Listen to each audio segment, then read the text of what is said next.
बिस्मिल्लाहिर्रहमानिर्रहीम। हमारा आज का सबक है एलिमेंट्स के बारे में। आज हम एलिमेंट्स के बारे में पढ़ेंगे। हमारा सवाल है एलिमेंट्स क्या हैं। एलिमेंट्स क्या है हमारा सवाल है, हम पढ़ते हैं उसका जवाब क्या है। एलिमेंट्स ये एक ऐसी शय है जो एक ही किस्म के एटम्स पर मुश्तमिल होता है, जिनका एटॉमिक नंबर यकसा होता है और इसे कीमियाई तरीक़ों से सादा शय में तब्दील नहीं किया जा सकता। ये एक ऐसी शय है जो एक ही किस्म के एटम पर मुश्तमिल होता है। इसमें क्या ये कह रहे हैं कि एटम्स जो होते हैं वो एक ही किस्म के होने चाहिए और जिन एटम्स के एटॉमिक नंबर एक जैसे होते हैं उन एटम्स के मिलने से एलिमेंट्स बनते हैं। या फिर हम एलिमेंट्स की तारीफ़ और भी कर सकते हैं कि हर एलिमेंट एक ही किस्म के एटम्स के मिलने से वजूद में आता है। हर एलिमेंट एक ही किस्म के एटम्स के मिलने से बनता है। एक ही किस्म के एटम्स यहाँ पर हम डिस्कस कर रहे हैं। एलिमेंट्स जब हम एलिमेंट्स के बारे में पढ़ते हैं तो हम कहते हैं कि एलिमेंट्स एक ही किस्म के एटम्स के मिलने से बनता है। तो जब एक किस्म के एटम्स की बात करते हैं तो फिर हम देखेंगे कि ये एक किस्म के एटम्स क्या होते हैं जिनका एटॉमिक नंबर एक होता है। एटम के न्यूक्लियस में प्रोटॉन की तादाद को एटॉमिक नंबर कहते हैं। हम एटम के न्यूक्लियस में प्रोटॉन की तादाद को एटॉमिक नंबर कहते हैं। तो ऐसे एटम जिनके न्यूक्लियस के अंदर प्रोटॉन की तादाद एक जैसी होती है उनको हम एक ही किस्म के एटम्स कहते हैं। तो एलिमेंट्स एक ही किस्म के एटम्स के मिलने से बनता है। और ऐसे एटम जिनके न्यूक्लियस के अंदर जो प्रोटॉन्स हैं उनकी तादाद सेम होती है उनको हम एक ही किस्म के एटम्स कहते हैं। मिसाल के तौर पर अब हम देखते हैं कि जिस तरह ये एक एटम्स हमें नज़र आ रहा है, इस एटम्स को हम कहते हैं ये बेरिलियम का एटम है। बेरिलियम के एटम इसके अंदर प्रोटॉन की तादाद 1, 2, 3 और 4 रेड कलर के जो हमें नज़र आ रहे हैं, जो ज़र्रात नज़र आ रहे हैं सुर्ख कलर के, इनको हम प्रोटॉन्स कहते हैं। ये प्रोटॉन्स होते हैं, हर एटम्स के अंदर मखसूस तादाद में प्रोटॉन्स होते हैं। बेरिलियम का ये एक एटम है, इसके मरकज़ में न्यूक्लियस है। इसके न्यूक्लियस के अंदर प्रोटॉन्स की तादाद 4 है जो सुर्ख कलर में ज़ाहिर किए हुए हैं, ये प्रोटॉन्स हैं। तो बेरिलियम के एटम्स अगर एक ही जैसे एटम्स हम यहाँ पर लगा दें, सारे एक किस्म के एटम्स हों तो वो बन जाएगा एक एलिमेंट। इस तरह हम एक और मिसाल लेते हैं। जिस तरह हमारे पास एक और ये एटम्स है नज़र आ रहा है, ये कार्बन का एटम्स है। कार्बन के एटम्स के अंदर प्रोटॉन की तादाद को हम देखते हैं कि प्रोटॉन की तादाद कितनी है। इसमें भी 1, 2, 3, 4, 5 और 6 प्रोटॉन्स हैं जो सुर्ख कलर में हमें नज़र आ रहे हैं। तो ये कार्बन का एटम था। अब कार्बन के एटम के अंदर जो प्रोटॉन्स हैं उनकी तादाद 6 है, वो भी हमें नज़र आ रही है। इस तरह बेरिलियम का एक एटम है, इसके अंदर प्रोटॉन की तादाद 4 है। तो अगर हम कार्बन का एक एलिमेंट कहें कि कार्बन का एलिमेंट क्या होता है, तो हम कार्बन के एक ही तरह के एटम्स को जब आपस में मिला देंगे, कीमियाई तौर पर मिल जाएंगे, तो फिर उससे एलिमेंट्स बन जाएगा। तो ये था एलिमेंट्स। अब हम पढ़ते हैं कि इब्तदाई दौर में कितने एलिमेंट दरियाफ्त हो चुके थे। तो इब्तदाई दौर में दरियाफ्तशुदा एलिमेंट की तादाद 9 थी। फिर 19वीं सदी के अख्ताम तक जो एलिमेंट दरियाफ्त हुए वो 63 थे। 63 एलिमेंट दरियाफ्त हो चुके थे। उसके बाद अब तक दरियाफ्तशुदा एलिमेंट्स की जो तादाद है वो हमारे सिलेबस के अंदर 118 है। अब तक 118 एलिमेंट्स दरियाफ्त हो चुके हैं। अब हमारा नेक्स्ट सवाल है एलिमेंट्स किन किन हालतों में पाए जाते हैं। एलिमेंट्स किन किन हालतों में पाए जाते हैं। एलिमेंट्स तीनों हालतों में पाए जाते हैं, जैसे ठोस, माया और गैस हैं। ठोस हालत में है सोडियम, कॉपर, जिंक, गोल्ड और माया में ब्रोमीन, मरकरी। गैस में नाइट्रोजन, ऑक्सीजन और क्लोरीन हैं। ये एलिमेंट्स की हालतें हैं। एलिमेंट्स तीनों हालतों में पाए जाते हैं, ठोस में भी पाए जाते हैं, माया में भी पाए जाते हैं और गैस में भी पाए जाते हैं। ठोस की आपने मिसाल दे देनी है सोडियम, कॉपर, जिंक, गोल्ड या कोई और भी है, आयरन भी हो सकता है। माया में ब्रोमीन और मरकरी जो पारा होता है, जो थर्मामीटर के अंदर होता है, वो माया हालत में एक एलिमेंट्स की मिसाल है। और गैस हालत में जितनी भी गैसें हैं, नाइट्रोजन, ऑक्सीजन, क्लोरीन, जो फ़ज़ा के अंदर हमें मौजूद हैं, तो वो गैस की हालत में पाई जाती हैं, वो भी एलिमेंट्स की मिसाल है। तो ये एलिमेंट की हालतें थी। अब हमारा सवाल है एलिमेंट्स को ज़ाहिर करने का तरीका क्या है। एलिमेंट्स को ज़ाहिर करने का जो तरीका है उसको सिंबल कहते हैं। एलिमेंट्स को सिंबल से ज़ाहिर किया जाता है। सिंबल ये क्या होती है, जो इनके नामों का मुखफ़फ़ होते हैं, एलिमेंट्स के नामों का मुखफ़फ़ होते हैं, उनको सिंबल कहते हैं। सिंबल एलिमेंट्स को सिंबल से ज़ाहिर किया जाता है जो इनके नामों का मुखफ़फ़ होते हैं। अगर ये सिंबल एक हरफ पर मुश्तमिल हो तो इसे कैपिटल लिखा जाएगा। मसलन हमारे पास एक एलिमेंट हाइड्रोजन है, उसको हमने H से ज़ाहिर करना है, तो ये H कैपिटल लिखा जाएगा। ये H एक हरफ है, H अगर एक ही लिखना हो तो फिर H कैपिटल लिखा जाएगा। और अगर हमने ये जो सिंबल है वो दो हरूफ पर मुश्तमिल हो तो उसका पहला हरफ कैपिटल लिखाएंगे और दूसरा स्मॉल लिखा जाएगा। जैसे कैल्शियम है, कैल्शियम का C बड़ा और A छोटा लिखेंगे। इस तरह एलिमेंट्स को ज़ाहिर करने के लिए सिंबल इस्तेमाल किया जाता है। दोबारा फिर पढ़ते हैं एलिमेंट्स को ज़ाहिर करने का तरीका क्या है। एलिमेंट्स को सिंबल से ज़ाहिर किया जाता है जो इनके नामों का मुखफ़फ़ होते हैं। अगर ये सिंबल एक हरफ पर मुश्तमिल हो तो इसे कैपिटल लिखा जाएगा, मसलन हाइड्रोजन के लिए H। अगर सिंबल दो हरूफ पर मुश्तमिल हो तो पहला हरफ कैपिटल और दूसरा स्मॉल लिखा जाएगा। जैसे दूसरा स्मॉल होगा, जैसे कैल्शियम के लिए Ca है, C कैपिटल और इसका जो दूसरा हरफ है वो A छोटा लिखा जाएगा। इस तरह हम एलिमेंट्स को सिंबल से ज़ाहिर करते हैं। तो ये वैलेंस इलेक्ट्रॉन के बारे में हम समझा देते हैं आपको थोड़ा सा कि वैलेंस इलेक्ट्रॉन क्या होते हैं। वैलेंस इलेक्ट्रॉन किसी भी एटम के बैरूनी शेल में मौजूद इलेक्ट्रॉन्स को वैलेंस इलेक्ट्रॉन कहते हैं। ये एक एटम है जिसके मरकज़ में न्यूक्लियस है। ये रेड कलर में प्रोटॉन्स हैं। ये पॉजिटिव जो हमें नज़र आ रहे हैं ये प्रोटॉन्स हैं और दूसरे न्यूट्रॉन्स हैं, ये न्यूक्लियस के अंदर होते हैं। इसके ऊपर जो दो लाइनें नज़र आ रही हैं ये उसके वैलेंस हैं, इसके शेल्स हैं। ये शेल एक शेल है, ये दूसरा शेल है। तो शेल के ऊपर इलेक्ट्रॉन गर्दिश करते रहते हैं। तो ये एक एटम की डायग्राम है जिसमें हमने न्यूक्लियस दिखाया है और उसके ऊपर इलेक्ट्रॉन्स को गर्दिश करते हुए ज़ाहिर किया गया है। तो इसके ये जो दायरे में नज़र आ रहे हैं इनको शेल कहते हैं। इलेक्ट्रॉन इन शेल के ऊपर से गर्दिश करते हैं।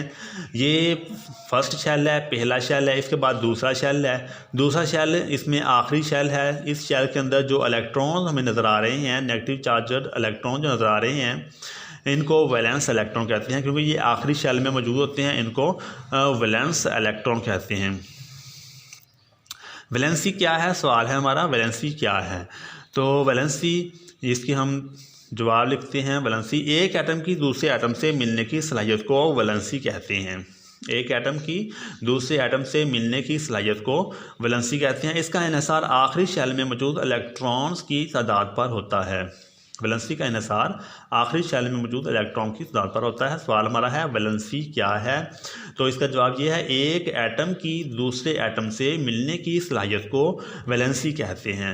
इसका इन्हिसार आखिरी शेल में मौजूद इलेक्ट्रॉन्स की तादाद पर होता है। तो ये आखिरी शेल है, इसमें मौजूद जो इलेक्ट्रॉन्स हैं उनकी तादाद पर वैलेंसी का इन्हिसार होता है। हमारा एक और सवाल है, वो सवाल हम पढ़ते हैं कि कोवलेंट कंपाउंड के लिहाज से वैलेंसी की तारीफ़ करें, या वो कोवलेंट कंपाउंड में वैलेंसी की तारीफ़ कैसे करेंगे। तो सादा कोवलेंट कंपाउंड में वैलेंसी एलिमेंट के एक एटम से मिलाप करने वाले हाइड्रोजन एटम की तादाद है। कि एलिमेंट का एक एटम है, उसके साथ कितने हाइड्रोजन के एटम उसके साथ बॉन्ड बनाते हैं, कितने हाइड्रोजन के एटम जुड़ते हैं, और जितने हाइड्रोजन के एटम जुड़ेंगे उसको वैलेंसी कहेंगे, उस एलिमेंट की वैलेंसी कहेंगे। वैलेंसी दोबारा पढ़ते हैं। सादा कोवलेंट कंपाउंड में वैलेंसी एलिमेंट के एक एटम से मिलाप करने वाले हाइड्रोजन एटम्स की तादाद है, यानी हाइड्रोजन के कितने एटम्स उस एक एटम के साथ जुड़ते हैं। या फिर हम इसकी वैलेंसी की तारीफ और भी करते हैं कि इस एलिमेंट के एक एटम से बनने वाले बॉन्ड्स की तादाद को भी वैलेंसी कहते हैं। एलिमेंट के एक एटम से बनने वाले बॉन्ड्स की तादाद के एक एटम कितने बॉन्ड्स बना सकता है उसको भी हम वैलेंसी कहेंगे। मिसाल के तौर पर HCl में हाइड्रोक्लोरिक एसिड है, इसमें क्लोरीन की वैलेंसी 1 है क्योंकि क्लोरीन के साथ सिर्फ एक हाइड्रोजन का एटम जुड़ सकता है। तो हमने भी पढ़ा था कि एलिमेंट एटम के साथ कितने हाइड्रोजन के एटम जुड़ते हैं। तो क्लोरीन के साथ एक हाइड्रोजन का एटम जुड़ता है, इसलिए क्लोरीन की वैलेंसी 1 है। इस तरह जैसे ये क्लोरीन है उसके साथ एक हाइड्रोजन का एटम जुड़ता है, तो क्लोरीन की वैलेंसी कितनी होगी, 1। ऑक्सीजन की वैलेंसी 2 है, जैसा कि H2O ऑक्सीजन के साथ 2 हाइड्रोजन के एटम जुड़ते हैं, तो ऑक्सीजन की वैलेंसी 2 है। ये एक ऑक्सीजन का एटम है, उसके साथ 2 हाइड्रोजन के एटम जुड़ते हैं, तो ये ऑक्सीजन की वैलेंसी 2 होगी।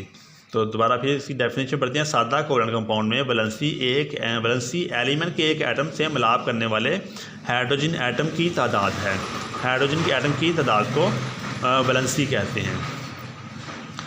नाइट्रोजन में क्या है, NH3 में नाइट्रोजन की वैलेंसी 3 है। N की यानी नाइट्रोजन की वैलेंसी 3 है क्योंकि नाइट्रोजन के साथ 3 जो हाइड्रोजन के एटम हैं वो जुड़े हुए हैं, इसलिए नाइट्रोजन की वैलेंसी 3 है। एक एटम के साथ जितने हाइड्रोजन के एटम जुड़ते हैं वो उस एटम की वैलेंसी होती है सादा कोवलेंट कंपाउंड के लिहाज से। तो ये था सादा कोवलेंट कंपाउंड के लिहाज से वैलेंसी की तारीफ। दूसरा सवाल और पढ़ते हैं, आयनिक कंपाउंड के लिहाज से वैलेंसी की तारीफ करें।